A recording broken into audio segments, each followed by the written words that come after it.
Kemudian bagaimana cara mengembangkan Islam sekarang ini? Karena menyajaman para sahabat dia pertama Islam orang yang golong tamang Islam.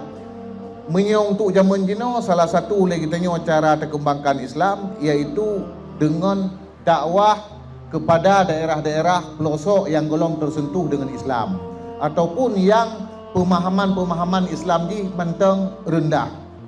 Ya benar.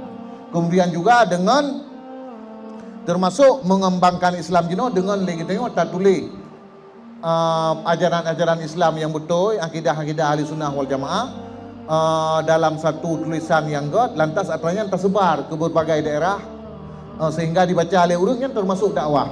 Memang beda dengan cara jamun, karena punya cara jamun nyo kan na daerah ramai daerah yang golong tersentuh dengan agama Islam, maka dia pertama Islam. Punya jino bukan hampir tidak ada tempat yang tidak ada Islam. Nah Islam ada di nanggro-nanggro yang mayoritas di non muslim, umpamanya di Eropa dan sebagainya, tetap nah muslim walaupun dalam skala yang kecil.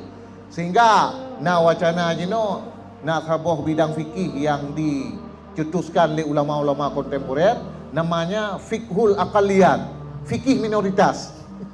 Kiban hukum bagi orang Islam yang tinggal di negara-negara mayoritas non-muslim.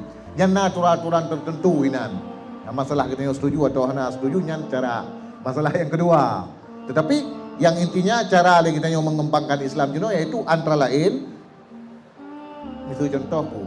Nah promisi-promisi yang memang hinan masyarakat ji menteng ramai yang kan Islam. Tajak dakwah dengan cara yang bisa diterima kita yang. Dengan cara yang bisa diterima kita yang. Artinya sampai teruk kenan golong datumai kita lagi kepada tahu. Ya benar.